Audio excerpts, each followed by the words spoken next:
Shabbat Shalom, everybody. This is Rabbi Stephen, Rav Shmuel, coming to you from office at Temple Shalom. So how's everybody doing? We're almost through the high holidays, and where do the high holidays start? Pretty much kind of unofficially with the beginning of Elul. We have a month where we're reciting Psalm 27. The first of Tishrei, the 7th month, we observe the new year where we change the year. And this is the spiritual new year. It is the 7th month, very special, a lot of rest. Just like Shabbat, the 7th day is a day of physical rest and spiritual regeneration. So is, think about this, the 7th month of Tishrei, a month of a lot of rest and spiritual regeneration. As we've had Rosh Hashanah, the 1st of Tishrei, the 10th, we have Yom Kippur, when we afflict ourselves, become one with God, and take a real good, cold, hard look at ourselves and our behavior over the last year and look to do better next year. 5 days later, we have Sukkot, the 15th of Tishrei. It goes for 8 days. We then have Shemini Atzeret, the 8th day of assembly. And then we have Simchat Torah. We re-roll the Torah. We start reading from Genesis again. And a week later, we have a new month. So there's a lot going on. So let's talk about that. But first, we have to have a shout out to Alan and Bonnie Brown. Without them, the services on Zoom would not have been possible. We were streaming our services on Zoom, Facebook Live, YouTube, and it's all because of them. Alan managed the camera. He set it up. Bonnie was in the office making sure that everything got done properly, that people could see the Siddur and the Machzor on the screen. So without you folks, thank you so much for what you've done. And thank you everybody else that participated in the service. It really takes a congregation, and it did take a congregation. We had a lot of people reading the Torah, reading the Haftorahs, reading prayers, both in Hebrew or English. I could mention the people that did it. It would take a while. Just look at the membership list, and we're good to go. All right, so this week, again, we have Shemini Atzeret on Saturday. And by the way, we have a service Friday morning, Hoshana Rabbah. It's kind of the culmination of Sukkot, where we do the Hoshanahs, where we have special prayers, we take our 4 species, and we're shaking them, and we're giving thanks. Because remember, Sukkot is Thanksgiving for us. It's and what a great time to have rest, right? At the end of the autumnal harvest, we celebrate the harvest, and we also celebrate the fact that our ancestors survived in the booths, in the Sukkot, right? So that's it. And Hoshana Rabbah is the culmination of that. Then we have the next day, we have Shemini Atzeret, which is the 8th day of assembly. This is a real, and by the way, because it's on Shabbat, we observe it together. We have a special reading. Instead of 5 aliyot that we'd have on the festival, we have the same passage. We just break it into 7, plus a maftir and a haftorah. And then the next day we have Simchat Torah. So let's talk a little bit about Shemini Atzeret before we talk about the Torah portion that's particular to that holiday. What is Shemini Atzeret? Now, in the Torah, it says that Sukkot should be 7 days. Okay, so we got the first day, the main day of Sukkot, lo malacha kol tasu, kol malacha lo tasu, no work, no tasks will you do. And then you've got the intermediate days. And then you've got Shemini Atzeret. So if it's 7 days, and by the way, the diaspora out here, we've got 2 days of Sukkot, and then we've got those 4 days of the intermediate days, which we have either way. But if it's a 7-day holiday, the math doesn't add up, because without Shemini Atzeret, in Israel it's only 6 days, in the diaspora it's only 7. So is Shemini Atzeret a separate holiday, or is it part of Sukkot?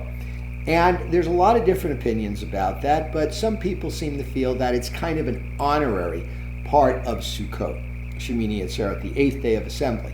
And that was the day when everybody, all the Israelites would come into Jerusalem.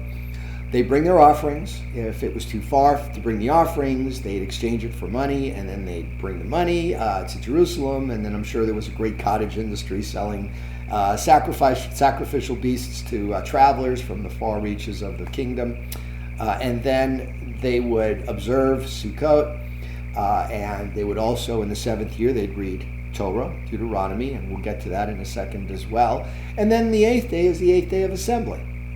So that's when everybody gathers. There's a big celebration. Now, contrast this with Hoshana Rabbah. What is Hoshana Rabbah? Well, as we remembered in our reading from last week, there was a grand total of 70 bulls that were sacrificed over this period of time. There were other sacrifices, but the bulls, it was 13, 12, 11, one less for each day. And it added up to 70, one bull for each of the 70 nations. Hoshana Rabbah is like the day when, okay, the nations have left, they've joined the party, but they've left. God wants to spend a little time with us, with just the Israelites, and that's Hoshana Rabbah.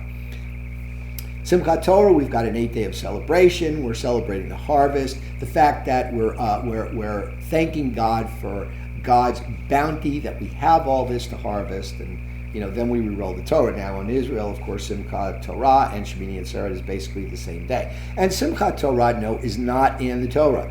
There was never a mandate in the Torah or any other place in the Tanakh that said you're going to read the Torah throughout the course of the year, and then there'd be a special day when we re-roll the Torah, we have a celebration, and then we start over again. Because the current services that we do, the reading of the Torah, didn't come into being until, I believe, the 14th century. And I think it was Maimonides, if I remember correctly, who was the one that instituted that.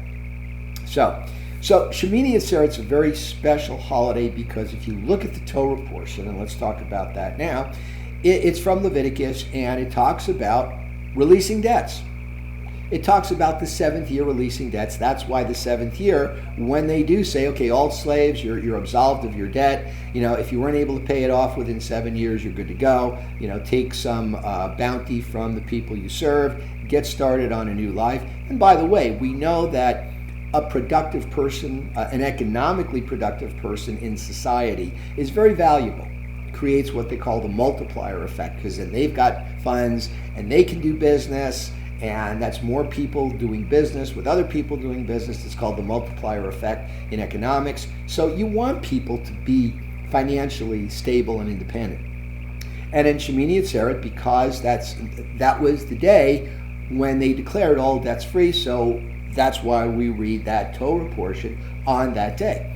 It also talks about the 3 pilgrimage festivals within that section. And that's why we read, that's another reason why we read it. Remember, in Judaism, there's typically 2 or 3 reasons why we do things, and that's another reason, And you find that for Sukkot and Pesach, the Torah readings talk about the 3 pilgrimage festivals, again being Passover, Shavuot, and Sukkot. And just as a review, this is when the Israelites travel to the temple that was ultimately built in Jerusalem, and it's a big celebration, and they observe the festivals, and that's that. So that's Shemini Atzeret, and that's this Shabbat. Now, the next day is Simchat Torah. Simchat, joy, Torah, joy of the Torah. In Simchat Torah, this is when we read the last portion of Deuteronomy, when Moses says goodbye to everybody, reminds them that, Joshua's in charge now, Joshua ben Nun, he's in charge, he's going to take you into the promised land, you're going to conquer it, and me, well, it's been real. I'm 120 years old. I've done what I came here to do. I was raised in he doesn't really say this, but just we know that he was raised in the Egyptian court. So he left when he realized that he was a Hebrew. And in Kabbalah, this is what my son told me, in Kabbalah, they say that when Moses killed the Egyptian taskmaster and ran away, in a sense, he was killing his Egyptian self and becoming Hebrew. So now he's come back. He's taken the Israelites through the wilderness. He spent 40 years with them because of the incident with the rock, because he didn't sanctify Hashem with the rock, bringing forth the water for the people. He doesn't get to go into the promised land, but he gets to stand on the mountain and he gets to see the promised land. But they also say, there's also kind of a little bit of a drash in there, midrash, where the rabbis say, he also saw the future of Israel. So we saw the extent of us being in the promised land and being a nation. And then he goes off to die. No one knows where he's buried, and that's the way it needs to be, because we don't want to have shrines. If we have shrines to any of our, and I know we have the cave of Machpelah, but the point is with Moses, he was the greatest prophet that ever lived. If we have a shrine, he may end up being worshipped by a sect or some other people. We don't want that. We only want to worship the one true God. Okay? So we then re-roll the Torah. We read the first part, the first chapter, and a few verses into the second chapter of Genesis to show that the scroll is a continuance, a circle of life. Okay, so we will be doing Yizkor this weekend, and we're going to try and get everybody involved. Stay tuned. We'll let you know more details. We're going to try and do it in person, outside, maintaining social distancing and masks. So, like I said, stay tuned. Otherwise, we'll see you on Zoom. And Shabbat Shalom, Chag Sameach, and we'll talk to you soon.